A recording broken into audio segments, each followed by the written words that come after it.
Tonight, we report on a ballot recount for a school board race, and the Grant PUD debuts its new education center. What's happening in sports, Bob?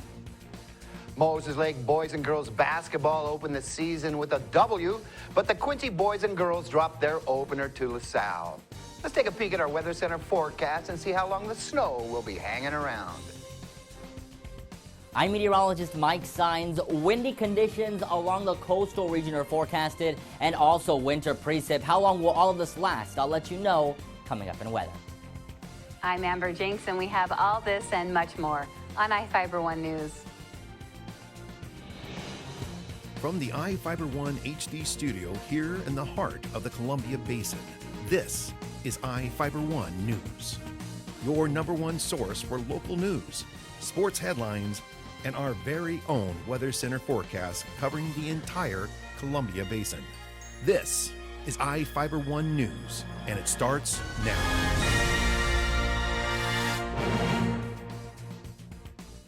The Grant County Auditor's Office is recounting votes for the Moses Lake School Board race between incumbent Director Connie O'Pikins and Susan Freeman. Reporter Kevin Probert has the details. Grant County Auditor staff began recounting votes Wednesday morning in the Moses Lake School Board race. School Board Director Connie O'Pikins requested the recount. Following the certification of the election on November 24th, O'Pikins had 2,820 votes, and challenger Susan Freeman had 2,850 votes. Staff members said the recount could take a week, as staff members sort the ballots and then count them by hand. O'Pikins was present at the recount, but did not provide iFIBER 1 News with a comment. Freeman told iFIBER 1 News she wasn't concerned about the results of the recount. She witnessed a recount triggered by the results during a primary election for a city council position, and the results were the same following the recount. For iFIBER 1 News, this is Cameron Probert reporting. 2 people were injured in a collision on Interstate 90 about 4 miles west of George. Daniel Greer, a 21-year-old Kent man, was driving a 1999 Ford Escort west Monday afternoon on I-90 when he reportedly made an illegal U-turn onto eastbound I-90. Greer reportedly did not stop for oncoming vehicles and was rear-ended by a Mercedes 240. According to the Washington State Patrol on Tuesday, Greer and the driver of the Mercedes, 42-year-old North Bend resident Heidi Moon, were injured and taken to Quincy Valley Medical Center. The State Patrol issued Greer a ticket for negligent driving and making an illegal U-turn. Quincy is adding a new sign for the city's temporary recreation department building. The city council initially rejected the proposal at its last meeting, but a new proposal offered a cheaper price. Reporter Cameron Probert has the story. Quincy is spending at least $2,000 to put up new signs on its activity center. The City Council approved purchasing the new signs during its Tuesday meeting. The decision came after council members tabled a $2,843 proposal to add signs to the building in October. The building is a central location for activities held by the city's recreation department, including classes, children's activities, and parties. The City Council previously asked Recreation Director Russ Harrington to come back with more than one price. He brought back 3 proposals, one from Moses Lake-based Signs Now, and 2 from Wenatchee-based companies Gray Beal Signs and Signs and Designs. The proposals ranged from $496 to $3,200. Councilmember Scott Libbert suggested increasing the request from $1,500 to $2,000 to purchase multiple signs. For iFIBER 1 News, this is Cameron Probert reporting. A man is serving 5 months in jail after threatening to cut his father and trying to set his home on fire. Neil McLeod, a 35-year-old Quincy resident, entered in rebar pleas in Grant County Superior Court to charges of harassment and criminal mischief while armed. Prosecutors initially charged him with arson in the 2nd degree. The in rebar pleas mean McLeod doesn't admit to committing the crime, but felt he would be convicted of a worse crime if the case went to trial. McLeod has 7 previous felony convictions and was sentenced to 5 months in jail.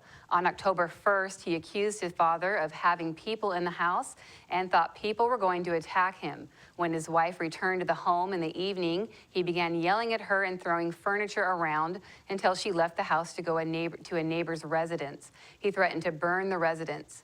After she left, McLeod went into the living room carrying 2 knives and threatened to cut his father. His father left the house and called 911. Now we take a look at people being sought by law enforcement. This is Sheriff Tom Jones with the Grant County Sheriff's Office. Each of the people you see here have a warrant for their arrest. If you see any of these people, we ask you do not attempt to detain or apprehend them, but call us at 509-762-1160 or send us an email at crimetips@co.grant.wa.us. If the person is presenting a danger, call 911. With your help, we can bring these people to justice and make our community safer. We'll be right back after this.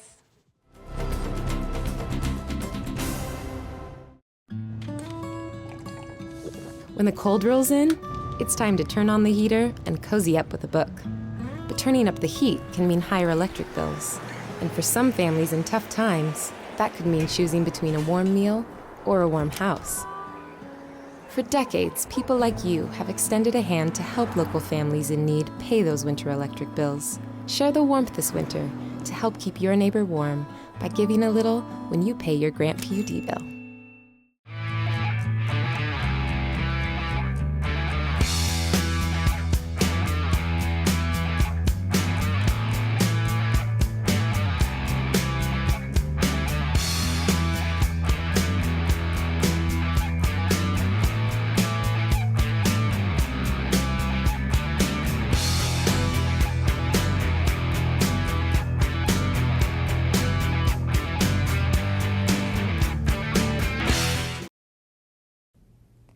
This weather segment's brought to you by Barry Motors, one great place to buy and service a car. I'm meteorologist Mike Sines with a look at your weather headlines. We are going to see overnight slick roads, and we are going to see a break in the precip finally, and we have an air stagnation advisory in effect. Taking a look at our almanac for us here in Ephrata, we reached a low of 26 this morning, and we did have mixed precipitation totaling to just around 1/10 of an inch, so not very much, but still a little bit to make road conditions a little slick this morning.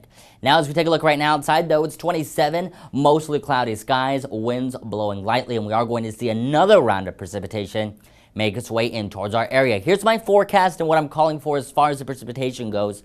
We do also have an air stagnation advisory. As I had mentioned, this is going to be until Friday around 12. So again, that's because the air particles are not moving, the air is still. So again, if you have any respiratory issues out there, just do take those precautions. Here's a look at my forecast, though, as far as pre-ships shaping up. We are going to see this pink area here is going to be a mixture of sleet. This is going to be for tonight and into tomorrow. We are going to see that extends from Ephrata south into Yakima. Just north of Ephrata areas will see snow. And then this green here, basically calling for rain to be in this green shaded area. Now we are expecting winds, though, to be very gusty, especially along the coast. They're going to be blowing up to 40 miles per hour with wind gusts possible up to 60. So if you do have any plans out towards this way, just to take cautions in driving, because we are going to see the winds definitely pick up as far as speed goes. Taking a look at your futurecast model here, we are going to put this into motion for you. You can see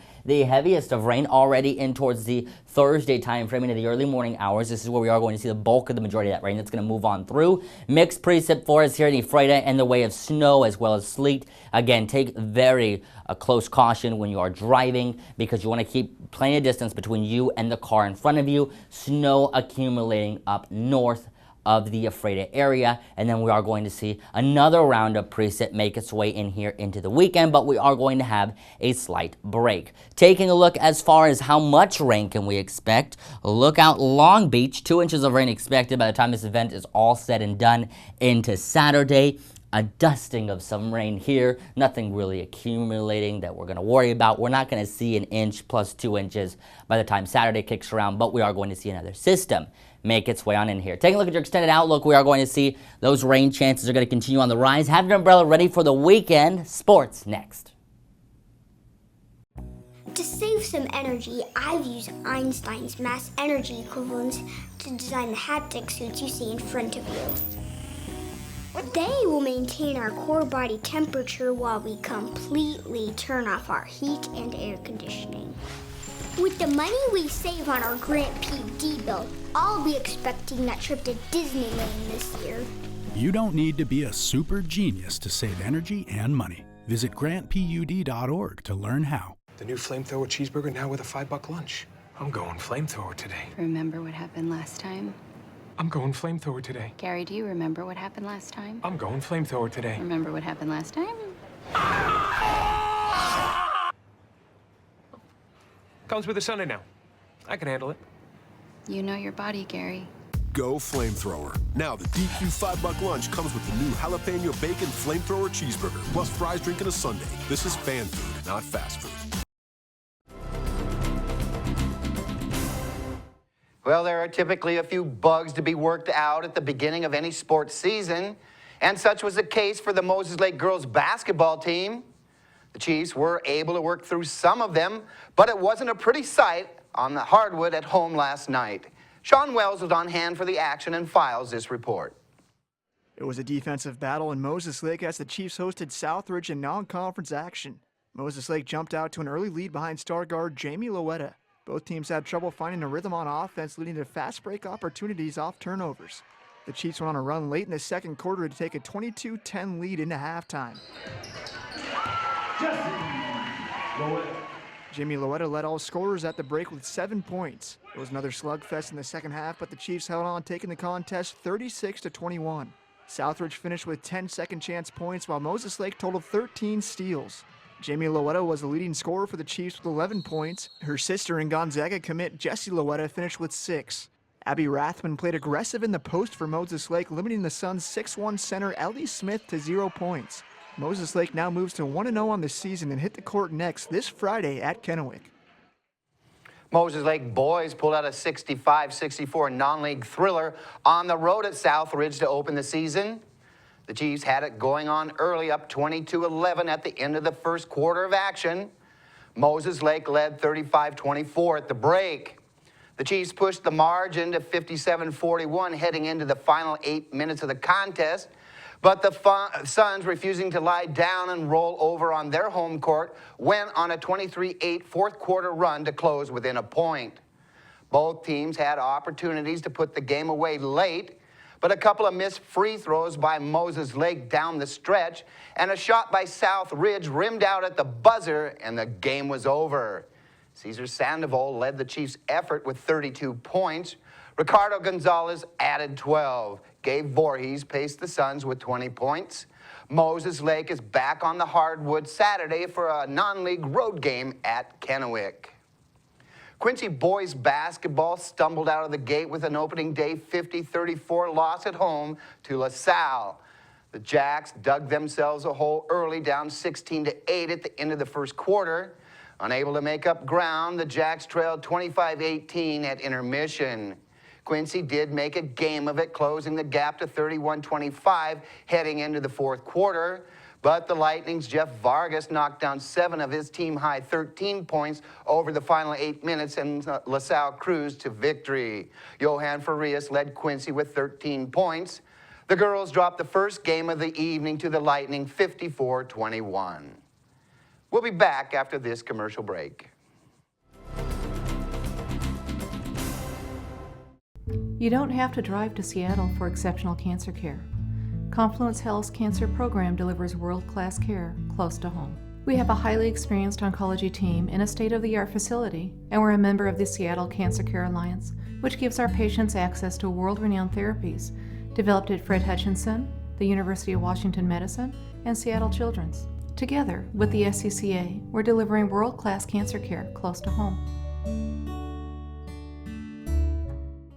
Well, one thing I knew from being a patient myself was that a dental office is a scary place to come to. And so we wanted everything possible to make sure that our office is a comfortable place for our patients to visit.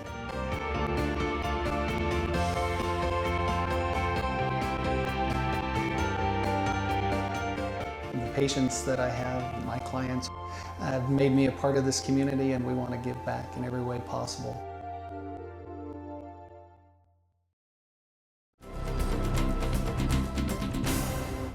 Our spotlight story tonight is about Grant PUD's new Visitor and Education Center at the Wanapum Dam, featuring the history of the Columbia River. Reporter Devin Higgins has the story. this is a great day, let me tell you, to have this many people here for the grand opening of this visitor center is just phenomenal. And to have all of these young people here is double phenomenal. It's really cool.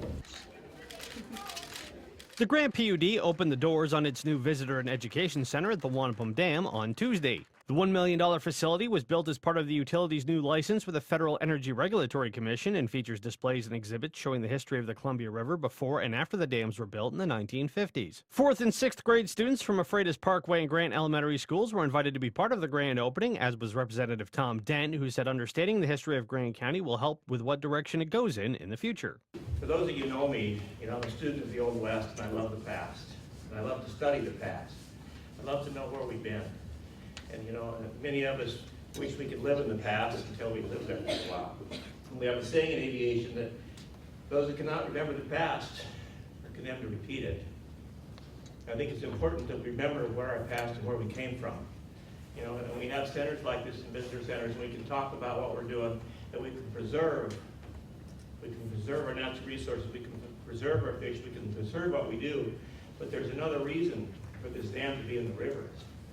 And that's going to provide us, provides us a lot of things that makes our life better, The center features interactive exhibits demonstrating how the PUD uses the Wanapum and Priest Rapids dams and how the turbines and generators provide hydroelectric power to the county. There's also exhibits highlighting the ecology of the Columbia River Basin and the wide varieties of fish which pass through the dams every day. Commissioner Tom Flint was a key player in putting the visitor center together and said it's an important component in helping people understand the utility's role in Grant County. We do a lot of great things here at Grant County PUD, and a lot of it nobody sees.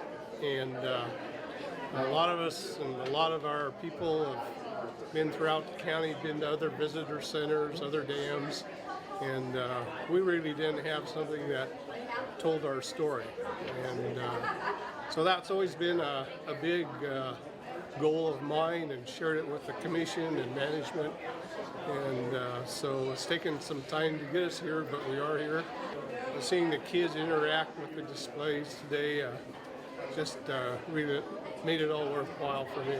This PUD belongs to everybody in Grant County, and there are a lot of people that come here, they don't know the story, they have no idea. They just turn on a light switch, and that's what they know about us. But to be able to show people and have an area where you can demonstrate that, show the history, it's a big asset for us as a utility, and it's a big asset for our community. In Mattawa, Devin Higgins for iFIBER 1 News. We'll be right back after this.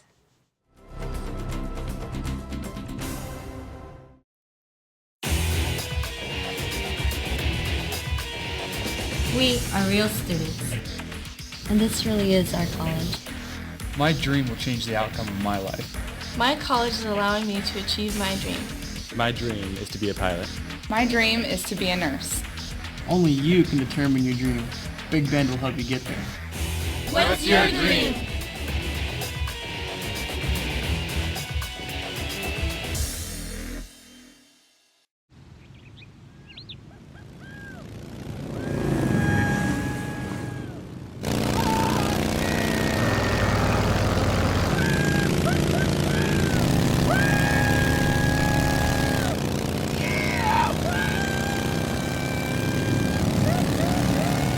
Experience speed like never before when you connect to Grant PUD's high-speed network. Visit grantpud.org to learn more.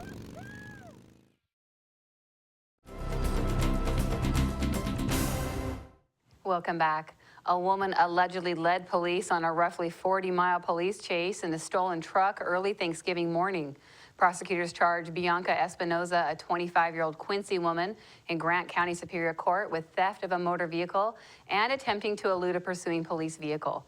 Espinoza allegedly stole the truck from in front of a Harris Road home on Thanksgiving morning. The victim allegedly told deputies he was working on a project when he walked out of his shed and saw a Chevrolet Silverado driving away. A Moses Lake police officer reportedly tried to stop the truck, but Espinoza allegedly accelerated and began leading police on a chase through Moses Lake. The pursuit reportedly continued as Espinoza drove 39 miles to the exit for North Paha-Packard Road. She allegedly got off the interstate and turned back onto the highway, driving westbound. A state trooper was able to use a spike strip to disable the vehicle. Espinoza reportedly told deputies she borrowed the truck so she could visit her children, and she fled because she had Grant County District Court warrants. The Othello School District is looking for a new superintendent. The district is accepting applications until January 5th, and the Othello School Board of Directors expect to interview semifinalists in February. The new superintendent is scheduled to be announced on February 11th and officially start on July 1st. Current Superintendent George Juarez is retiring after 16 years. He worked as a principal and administrator in the district prior to taking over as superintendent. According to district officials, candidates must have a background in education and leadership, and prior experience as a superintendent or administrator is not preferred but required. If selected, the new superintendent must reside in the district boundaries. The Othello School District currently has about 4,200 students in 7 schools, with an operating budget of about $43.9 million. In Northwest News, for more than a month, inmates at an Idaho jail have access to tablet computers.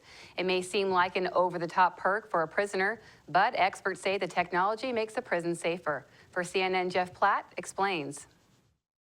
It seemed odd that we would give our inmate population tablet PCs when a lot of people on the outside don't have tablet PCs. However, after Telmate, the company providing the tablet service, pitched the program, the Canyon County Jail, like more than 300 other correctional facilities in North America, bought in. One Caldwell teenager I spoke to says people being punished shouldn't get to use those devices. That's entertaining, and when I'm in trouble, I don't get entertained.